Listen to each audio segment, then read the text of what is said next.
Good afternoon, everybody. This is Jeff J. Brown, China Rising Radio Sinoland in cloudy, humid Chiang Mai. My wife and I have rented a house, but we're getting it painted and ready for us to move in hopefully next week.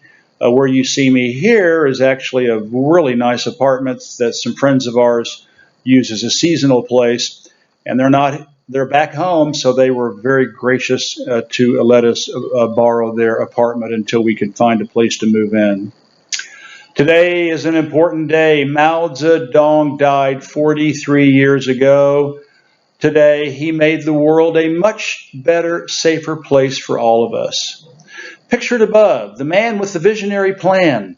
In spite of almost 3 generations of the big lie propaganda machine's poisonous fabrications, 95% of the Chinese people still follow Mao's anti-imperial world vision and know that without him, China would be a continent-sized, raped and plundered hellhole, balkanized into 10 different Western-controlled puppet states.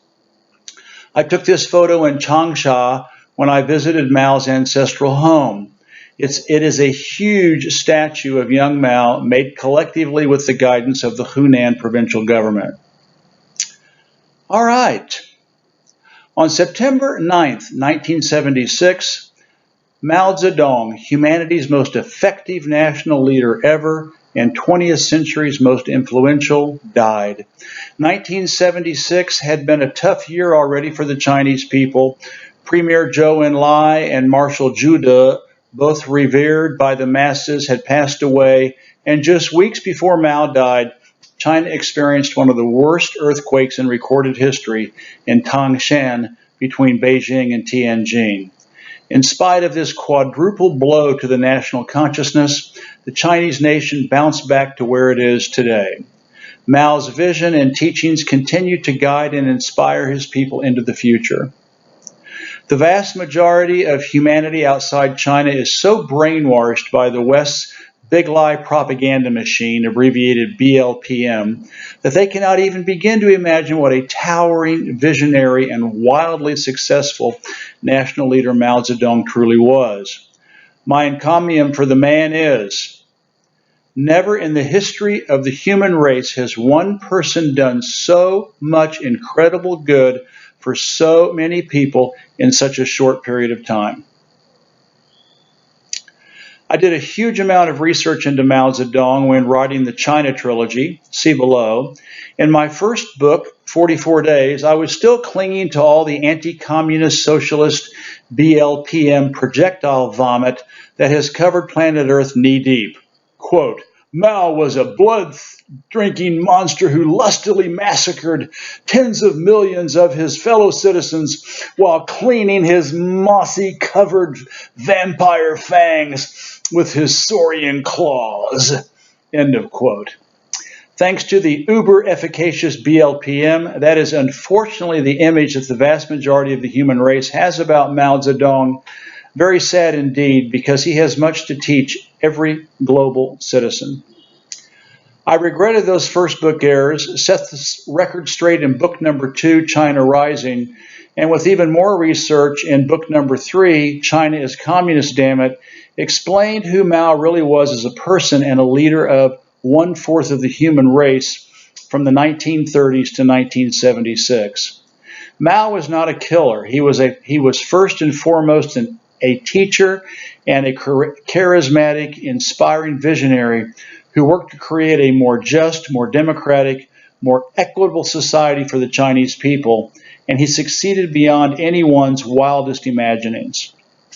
Without Mao Zedong, China today would be a continent-sized, raped and plundered hellhole, balkanized into 10 different internecine, war-ravaged, drug-soaked, mafia-sodomized, Western-controlled puppet states.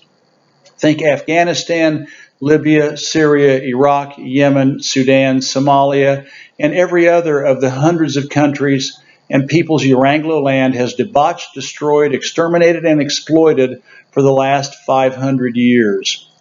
The Chinese call the 110 years when the West and then Japan did exactly that to their country, 1839 to 1949, as the century of humiliation. Thanks to Mao, since then, the Chinese call their country New China, and all but the most extreme Mao haters know that without him, they would not be where they are today, leading the world into the 22nd century by the communist social example of people-powered democracy and socio-economic justice.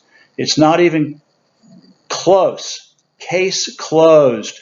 Deng Xiaoping's dramatically successful reforms and opening up after Mao's death would have been impossible without the latter's industrial, scientific, infrastructural, agricultural development, and bottom-up, mass-line democratic foundations for the country and his people.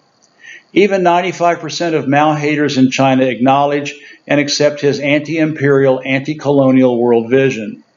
They don't want to be Asia's next Libya either, and thanks to Mao, they are free, independent, and not occupied by foreign armies, something none of your Anglo-land's supposed, quote, allies, end of quote, can claim.